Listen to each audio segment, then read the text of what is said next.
नमस्कार दोस्तों, आइए स्टार्ट करते हैं। एक नया चैप्टर है। हाँ, ये चैप्टर बेटा जी इंडियन इकोनॉमी का है। Employment growth, informalization and related issues. जी मैं आपके साथ आपका मेंटर रवि शर्मा हूँ। आइए स्टार्ट करते हुए चलते हैं। तो देखिए, इसके इंट्रोडक्शन में कुछ पॉइंट्स हैं जिनको हमें बेटा जी पढ़ना पड़ेगा, तभी हमें ये चैप्टर की क्लैरिटी समझ आएगी बेटा। तो सबसे पहले है वर्कर और एम्प्लॉयमेंट। दूसरा आपके पास आता है प्रोडक्शन एक्टिविटी और इन्फॉर्मलाइजेशन। आपके पास तीसरा है सेल्फ एम्प्लॉयड, कैजुअल लेबर और रेगुलर वर्कर। और साथ साथ लेबर के बारे में पढ़ना है। इन सब के बारे में जब हम इस चीज को पढ़ेंगे तभी हमें ये चैप्टर समझ। हाँ जी बेटा, आइए स्टार्ट करते हुए चलते हैं। तो हम लोग बात करेंगे वर्कर की, बात करते हैं। तो देखिए, वर्कर का मतलब क्या है? वो व्यक्ति जो बेटा जी जीने के लिए कमाता है उसे वर्कर कहा जाता है। और साथ साथ बेटा जी आपकी जब भी डेफिनेशन लिखेंगे तो प्रोडक्शन एक्टिविटी जैसे शब्दों का यूज करना बड़ा जरूरी है। मतलब वो व्यक्ति जो कमाता है जीने के लिए, और जो वो वर्क होता है उसमें प्रोडक्शन एक्टिविटी जुड़ी होती है, उसे वर्कर का नाम दिया जाता है। अब देखिए प्रोडक्शन एक्टिविटी क्या है उसके बारे में बात कर लेते हैं। अगर हम प्रोडक्शन एक्टिविटी की बात कर रहे हैं तो यहाँ पे देखिए ये प्रोसेस है प्रोड्यूसिंग गुड्स और सर्विसेज का। देखिए मैं आपको बता दूं कि हमारे पास जो गुड्स है और सर्विस है उसको बेटा जी प्रोडक्शन करना ही प्रोडक्शन एक्टिविटी कहलाता है। ठीक है, आपके पास employed are those who are engage in some production activity और अदर्स। तो ये सारी चीजें बेटा जी हमारे पास हमारे वर्कर के अंदर आती हैं। ये क्वालिटी है वर्कर की। आइए स्टार्ट करते हैं, चलते हैं आगे की बात करते हैं। तो अब आप बात करते हैं कैजुअल लेबर और रेगुलर लेबर की। या आप कह सकते हो उसे कैजुअल और रेगुलर वर्कर भी कह सकते हैं आप। तो इनका देखिए क्या होता है। ये जो आपके पास जो वर्कर हैं, कैजुअल और रेगुलर वर्कर होते हैं, ये डेली वेजेस पे होते हैं। ये आपको ध्यान रखना पड़ेगा कि ये डेली वेजेस पे होते हैं। आपके पास ये रेगुलर बेसिस पे नहीं होते। जो कैजुअल होते हैं बेटा जी वो रेगुलर बेसिस पे नहीं होते, उन्हें कभी कभार ही काम मिलता है, वो भी डेली के हिसाब से उनको मेहनताना दे दिया जाता है। वो होते हैं कैजुअल वर्कर। रेगुलर वर्कर कौन होते हैं?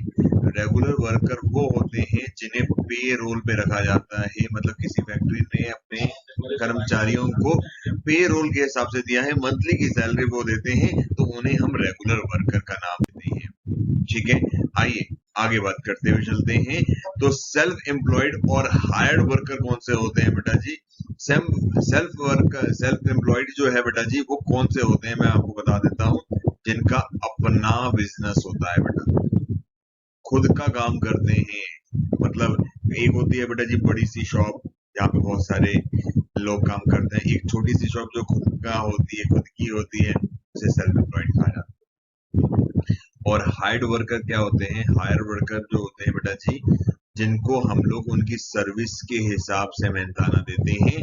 देखिए लिखा भी है, hire worker are those who work for others, they render their services to the others as a reward and get wages, salary or maybe they are paid are in a kind। तो ये सारी चीजें आपके पास क्या होती हैं? Hard worker की होती हैं। आइए आगे और भी बात करते हैं। वो सारे पॉइंट्स की बात करनी है हमें, क्योंकि बेटा जी ये चैप्टर को करने के लिए हमें वो सारी चीजें आनी चाहिए। ठीक है, अब लेबर की बात करते हैं। बेटा जी लेबर का मतलब क्या होता है? जो बेटा जी सप्लाई करे लेबर डिफरेंट वेजेस पे। ठीक है बेटा जी, मतलब लेबर का मतलब यहाँ पे ये है जो स्किलफुल पर्सन नहीं होते, जो सेमी स्किल पर्सन के अंदर आते हैं और जो मैन डे ऑफ वर्क काम करते हैं, फिजिकली वर्क ज्यादा करते हैं, उन्हें हम लोग लेबर का नाम देते हैं। ठीक है, ज्यादातर फिजिकली वर्क में ही ये डिपेंड करते हैं, उन्हें लेबर का नाम दिया जाता है। आइए आगे बात करें, एम्प्लॉयमेंट की बात करें। देखिए एम्प्लॉयमेंट का मतलब मैं आपको बता दूं, एम्प्लॉयमेंट का मतलब होता है रोजगार, जो कि बेटा फॉर्म में मिलता है, फैक्ट्रीज में मिलता है, ऑफिसेज में मिलता है। और देखिए ये क्या करते हैं, जो एम्प्लॉयमेंट होता है ये आपकी इकोनॉमिक डेवलपमेंट को बढ़ा देते हैं। ठीक है, देखिए लिखा भी है, economic development of a country, labour forces from the agriculture and other related activity to industries and the services. In this process worker migrate from rural to urban area. मगर अगर आपके पास कोई प्रोसेस होता है जहां वर्कर माइग्रेट होते हैं rural से अर्बन एरिया के लिए, वो भी एम्प्लॉयमेंट होते हैं। मतलब हम जो कैटेगरी बात कर रहे थे वर्कर की, कैजुअल की, रेगुलर की, ये सब रोजगार के अंदर आते हैं बेटा जी। अब देखिए, अब हमारे पास आ रहा है इनफॉर्मलाइजेशन। देखिए, वो सिचुएशन, वो वर्कफोर्स जहां पे फॉर्मल सेक्टर जो होता है वो डिक्लाइन हो in the formal informal sector से। अब देखिए मैं क्या बोल रहा हूँ बेटा जी, कि फॉर्मल सेक्टर जो गवर्नमेंट सेक्टर्स हैं उनसे हटकर आपके पास इनफॉर्मल सेक्टर्स आ जाते हैं, उन्हें हम लोग क्या कहते हैं, इनफॉर्मलाइजेशन कहते हैं। ठीक है, तो इनफॉर्मलाइजेशन का मतलब आपको समझ आ गया बेटा। आइए अब हम लोग स्टार्ट करते हैं अपने अनएम्प्लॉयमेंट की। देखिए, अगर हम अनएम्प्लॉयमेंट की बात करते हैं तो अनएम्प्लॉयमेंट का हिंदी अनुवाद होता है बेरोजगारी। ठीक है बेटा जी। तो बेरोजगारी बेटा जी आपके पास, आप सोचोगे कि गांवों में ही होगी, देहातों में ही होगी, ऐसा नहीं है बेटा। हमारे पास दो तरीके की कैटेगरीज होती हैं। एक होती है बेटा जी रूरल अनएम्प्लॉयमेंट, एक होता है अर्बन अनएम्प्लॉयमेंट। मैं आपको बता दूं बेटा जी, जो बेरोजगारी मिलती है वो शहरों में ज्यादा मिलती है, गांवों में कम मिलती है। गांवों में जो अनएम्प्लॉयमेंट की कैटेगरीज है वो कम है, और शहरों में, अर्बन एरियाज में अनएम्प्लॉयमेंट की कैटेगरीज ज्यादा हैं। ये ध्यान रखिएगा। अगर हम लोग यहाँ पे बात करते हुए चलते हैं तो देखिए, यहाँ पे देखिए rural unemployment in a village, nearly 58.7 of the percent of laborers are engaged in a primary sectors। मतलब ये बोल रहे हैं कि आपके पास जो अनएम्प्लॉयमेंट है उसमें 58.7 दशमलव लेबर जो है वो प्राइमरी सेक्टर जो रूरल एरियाज है वहां पे आती हैं, जो कि आपके पास इंगेज है नॉन फार्म सेक्टर से। ठीक है, तो ये वाली बात आती है। अर्बन अनएम्प्लॉयमेंट क्या होता है मैं आपको बता देता हूँ। इसके अंदर बेटा जी हमारे पास बहुत सारे अनएम्प्लॉयमेंट होते हैं। ठीक है, अब स्ट्रीट वर्कर्स होते हैं बेटा जी, बेगर्स होते हैं, ये सब क्या है, अनएम्प्लॉयमेंट। ठीक है बेटा जी। तो यहाँ पे देखिए लिखा भी हुआ है, unemployment in urban areas, unemployment people are often to registered with the employment exchange. यहाँ पे जो होता है ये एक सुविधा दी जाती है कि अगर आप अर्बन एरिया में अनएम्प्लॉयमेंट है तो आप एम्प्लॉयमेंट एक्सचेंज में अपना नाम दर्ज करा सकते हैं। ठीक है बेटा जी। तो थोड़ा सा चार्ट के हिसाब से हम लोग देखते हुए चलते हैं कि आपके पास रूरल अनएम्प्लॉयमेंट और अर्बन अनएम्प्लॉयमेंट क्या है। अगर हम लोग रूरल अनएम्प्लॉयमेंट की बात करते हैं तो इसमें ओपन ओपन अनएम्प्लॉयमेंट होती है, कि मतलब वो साफ साफ है बेटा जी पूरा कि वो अनएम्प्लॉयमेंट होगा ही होगा। ठीक है, उसके बाद है डिस्क्रीज अनएम्प्लॉयमेंट और सीजनल अनएम्प्लॉयमेंट। देखिए, सीजनल अनएम्प्लॉयमेंट का मतलब क्या होता है, कभी कभार काम मिलता है, कभी कभार काम नहीं मिलता, उसे हम लोग सीजनेबल अनएम्प्लॉयमेंट है। मतलब लेबर को एक तरह का काम आता है जो कि एक ही सीजन में मिलता है, उनको हम लोग यहाँ दिखाते हैं। अर्बन एरिया में अगर हम लोग बात करें तो इंडस्ट्रियल है, टेक्नोलॉजिकल है, एजुकेटेड है, इन सब में अनएम्प्लॉयमेंट है बेटा। इंडस्ट्री में अनएम्प्लॉयमेंट है, टेक्नोलॉजी के हिसाब से अनएम्प्लॉयमेंट है, एजुकेटेड अनएम्प्लॉयमेंट है, इन सब को हम अनएम्प्लॉयमेंट की कैटेगरी में डालते हैं। अब आइए बेटा आगे बात करें, अनएम्प्लॉयमेंट क्या क्या है मैं आपको समझा दूं। अनएम्प्लॉयमेंट में देखिए, अनएम्प्लॉयमेंट अगर मैं अर्बन एरिया की बात करूं तो दो चीजें बड़ी मेन है, इंडस्ट्रियल अनएम्प्लॉयमेंट, एजुकेटेड अनएम्प्लॉयमेंट। ठीक है बेटा, हम लोग इन दोनों के बारे में ही बात कर सकते हैं क्योंकि ये दोनों बहुत ही फेमस है। ठीक है बेटा, तो आइए स्टार्ट करते हुए चलते हैं। तो अगर हम लोग रूरल एरिया की बात करें तो ओपन अनएम्प्लॉयमेंट होगा, स्ट्रक्चरल अनएम्प्लॉयमेंट होगा, अंडर अनएम्प्लॉयमेंट होगा, फ्रिक्शनल अनएम्प्लॉयमेंट होगा और साइक्लिक अनएम्प्लॉयमेंट होगा।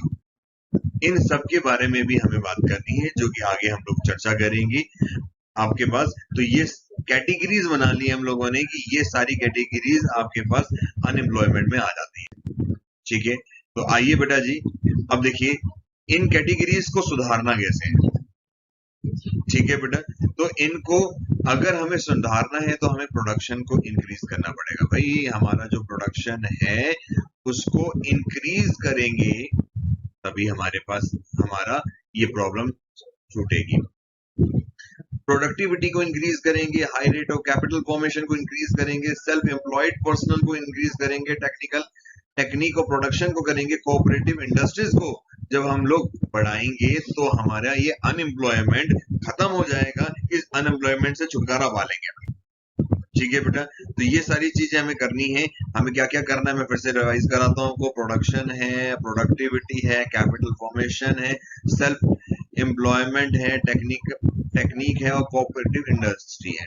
इन सब में जब हम लोग बढ़ोतरी करेंगे तो हम लोग क्या करेंगे, अनएम्प्लॉयमेंट से छुटकारा पालेंगे। अब गवर्नमेंट ने कुछ पॉलिसीज भी निकाली है। हाँ जी बेटा, गवर्नमेंट पॉलिसीज निकालती रहती है। गवर्नमेंट ने यहाँ पर भी पॉलिसीज निकाली हैं। तो देखिए गवर्नमेंट ने कुछ सोसाइटीज में, poor section of the societies में कुछ प्लान निकाले हैं। और वो प्लान बेटा जी क्या है, जैसे रूरल एम्प्लॉयमेंट गारंटी स्कीम्स। ठीक है बेटा जी। तो ये गारंटी स्कीम्स का मतलब क्या होता है कि जो भी रूरल हैं और जिनका जो बीपीएल लाइन से नीचे हैं उनको गारंटेड एम्प्लॉयमेंट मिलेगा। अब जो ये गारंटेड एम्प्लॉयमेंट मिलेगा तो ये क्या है, एक तरीके की अनएम्प्लॉयमेंट को एम्प्लॉयमेंट में करने का एक प्रोसेस हो जाएगा। हम लोग अनएम्प्लॉयमेंट से एम्प्लॉयमेंट के प्रोसेस के अंदर आ जाएंगे, जिसे हम कहेंगे यहाँ पे government policies and elevation programmes. ठीक है बेटा। तो अब देखिए आपके पास और आगे बात करता हुआ चलता हूं मैं। तो एम्प्लॉयमेंट और इन्फॉर्मलाइजेशन ऑफ इंडियन वर्कर। देखिए बेटा, ये बेटा बहुत ही इंपॉर्टेंट चीज है कि employment and informalization of Indian worker में क्या होगा। ठीक है बेटा। तो अगर हम लोग बात करते हुए चलते हैं कि आपके पास इंडिविजुअल और a group of members can earn their living after the doing work, being employed gives a sense of self worth and enable us to the relative other wealth।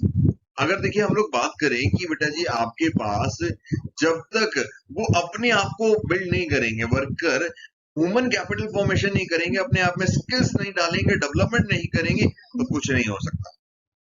तब तक बेटा जी इकोनॉमिक ग्रोथ नहीं हो पाएगी, तब तक आपके पास कुछ भी नहीं हो पाएगा। तो ये दोनों चीजें हमारे पास बड़ी इंपॉर्टेंट हो जाती हैं।